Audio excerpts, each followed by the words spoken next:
Ever get that feeling like you're stuck, like in a rut, repeating the same patterns over and over again? Well, today's deep dive might just offer like a mind-blowing explanation for that. It's the reincarnation trap. We're going to be looking at an article called The Reincarnation Trap, What is it and How It Works? And it's on a website called The Spiritual Seek. Yeah, it's really interesting. This article challenges that like traditional view of reincarnation, as being this like purely beneficial cycle. Right. It suggests that maybe instead of like a natural progression of, your soul evolving, reincarnation could be manipulated. Okay, so not just like a cosmic merry-go-round of learning and growth, but almost like a system of control. Right. Yeah. Potentially. That's a pretty unsettling thought. Yeah. But let's unpack this a bit. What exactly does this trap entail? So the core idea is that souls are being like coerced into reincarnating without like their full awareness or consent, which would prevent them from achieving, true liberation. It's suggesting that there's something that's preventing us from breaking free, from this cycle of like birth and death and rebirth. So this whole idea of the tunnel of light being a manipulation is quite unsettling, to say the least. I mean, it's always portrayed as this, peaceful, comforting transition.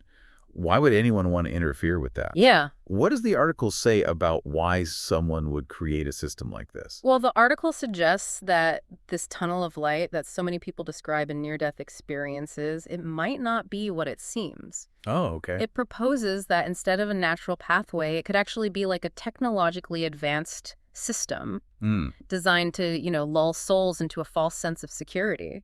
Okay, so if this tunnel isn't leading us towards the light, where is it taking us? Right. And who are these puppet masters that are, pulling the strings? Yeah, well, the article introduces this concept of what they call illusionary realities.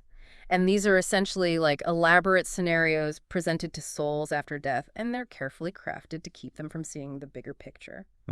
So imagine you're offered a choice, right, between two dream jobs. Right. But both of them are designed to keep you from pursuing your true calling. Right. That's kind of the, deception that the article is hinting at. That's pretty sinister. So does that mean that those, heartwarming reunions with loved ones that we hear about in near-death experiences, could those also be part of this illusion? That's what it's implying. Yeah, the article suggests that these encounters that people describe might not actually be with their actual loved ones, but rather sophisticated, like holographic projections designed to, exploit our emotional attachments and keep us tethered to this like physical realm. But I mean, isn't there a danger in dismissing all near-death experiences as just manipulation? I mean, couldn't some of them be genuine? Yeah, that's a valid point. And the article doesn't explicitly claim that all near-death experiences are like fabricated. Okay. But it encourages us to question our assumptions and to consider the possibility that what we perceive as reality might be a carefully constructed illusion. Okay, so we've got this potential tunnel leading to, fabricated realities and maybe even fake reunions. What happens next in this supposed cycle of manipulation? So this is where the article introduces another layer of complexity, and it's these beings called archons, and they're described as beings that exert control over our reality and supposedly benefit from keeping souls trapped in this reincarnation cycle. But how can we know for sure that these archons even exist? I mean, is there any evidence beyond, what this article claims? Well, the article draws upon various esoteric teachings and metaphysical traditions that describe these entities, but, as with a lot of concepts in this realm, concrete evidence is hard to find. Right. But it encourages readers to, explore these ideas with an open mind. Okay, so these archons, if they do exist, what's their MO? How do they actually keep us entangled in this, this web?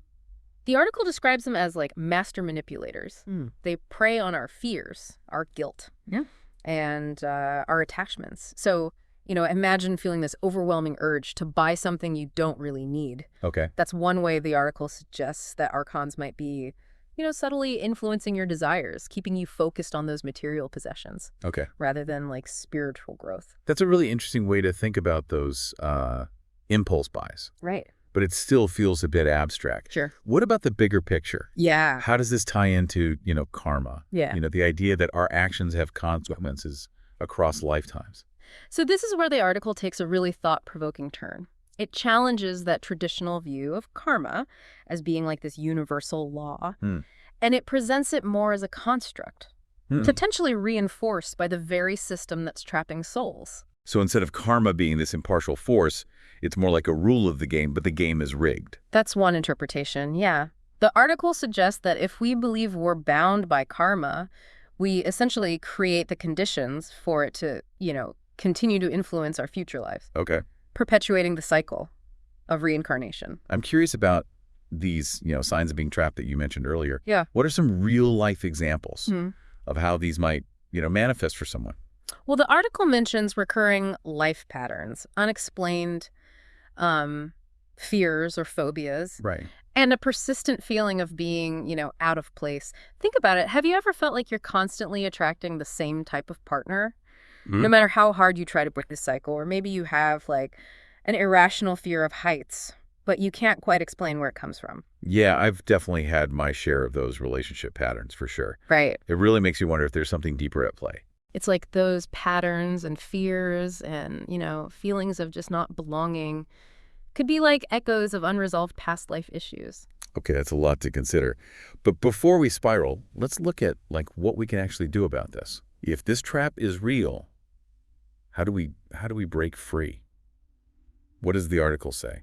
Well, the article really emphasizes the importance of personal responsibility and critical thinking, especially when it comes to spiritual matters. Okay. It encourages us not to just blindly accept what's being presented, but to question it, to explore, and ultimately, find our own truth. So it's not about following a prescribed dogma or anything like that. It's more about, a personal journey. Exactly. Okay. It also highlights the importance of, detaching from materialism. Okay. The article suggests that our attachment to those physical possessions and, worldly desires can kind of keep us tethered to this reality. And that makes us more susceptible to the reincarnation trap. So maybe minimalism isn't just about having a tidy house. It could be a key to spiritual liberation. Yeah, it's certainly presented as a contributing factor. By reducing our dependence on external things, we can cultivate a greater sense of inner freedom and potentially weaken the pull to reincarnate. Okay, that makes sense. But for someone who's, listening right now and feeling a little overwhelmed, oh my gosh, am I caught in this cosmic web? Yeah. What advice does the article offer? What practical steps can someone take? The article really encourages seeking knowledge from various spiritual traditions. It says to explore, different philosophies and practices to gain a broader perspective on, the nature of reality, consciousness, the afterlife. So expand your horizons, see what resonates. Precisely. Yeah. It's about becoming an active participant in your own spiritual journey, Don't just passively accept what's handed to you. Question it, explore it, and seek out that knowledge from diverse sources. It sounds like the key is to find that delicate balance between, learning from external sources, but also developing our own internal discernment, right? You got it. Yeah. While learning from others is valuable, it's also essential to develop your own inner compass. Remember, you are ultimately the authority on your own spiritual path. No one else can tell you, definitively what you should believe or how you should live your life. Right. Yeah. You have to figure that out for yourself. It all comes back to self-awareness, doesn't it? Yeah. Knowing yourself, your beliefs, your values. Yeah. Seems like that's crucial. It is. And that's, where practices like meditation and mindfulness can be so helpful.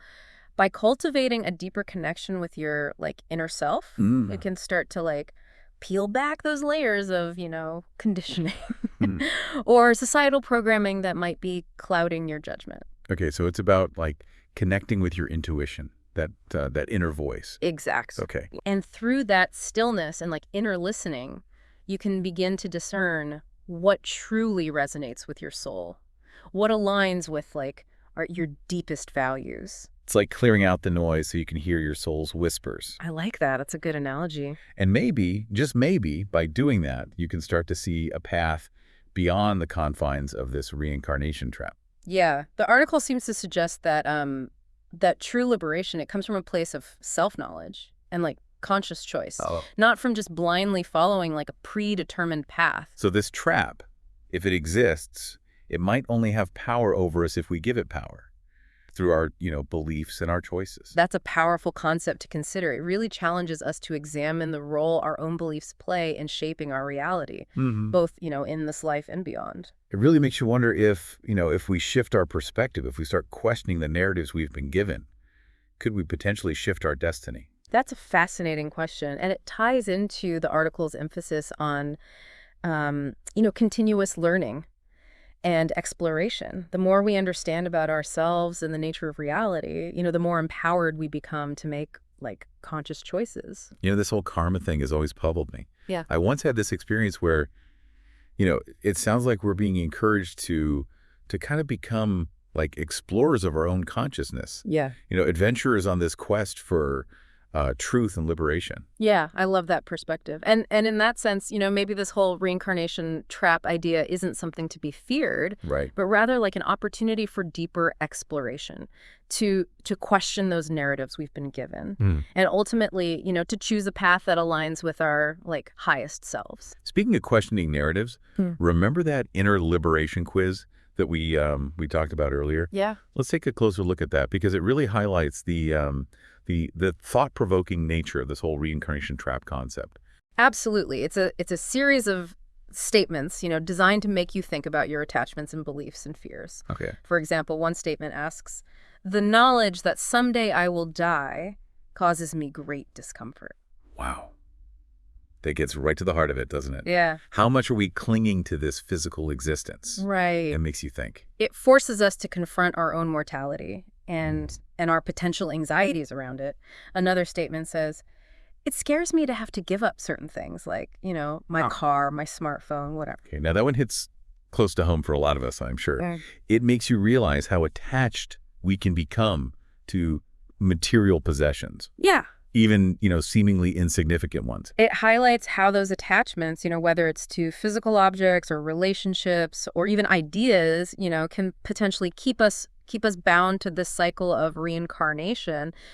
The quiz, challenges us to kind of examine what truly matters and what we might be holding on to that's, no longer serving us. So the more boxes you check on this quiz, the more likely you are to be caught in this reincarnation trap. That's the implication, yes. But it's, it's important to emphasize that this is just one perspective, one interpretation of a really complex and multifaceted topic. It's a tool for self-reflection, not a definitive judgment. Right. It's not a diagnosis, but like an invitation. Exactly. To examine our beliefs and attachments. Yeah. So as we wrap up this deep dive, what are some key takeaways for our listeners to ponder as they, navigate this fascinating and often, perplexing topic? I think the most important takeaway is to cultivate a sense of discernment, especially when encountering spiritual or, metaphysical information. Don't just believe everything you read or hear. Exactly. Question everything, do your own research, and trust your intuition. Remember, there are many different perspectives out there on reincarnation and karma and the afterlife.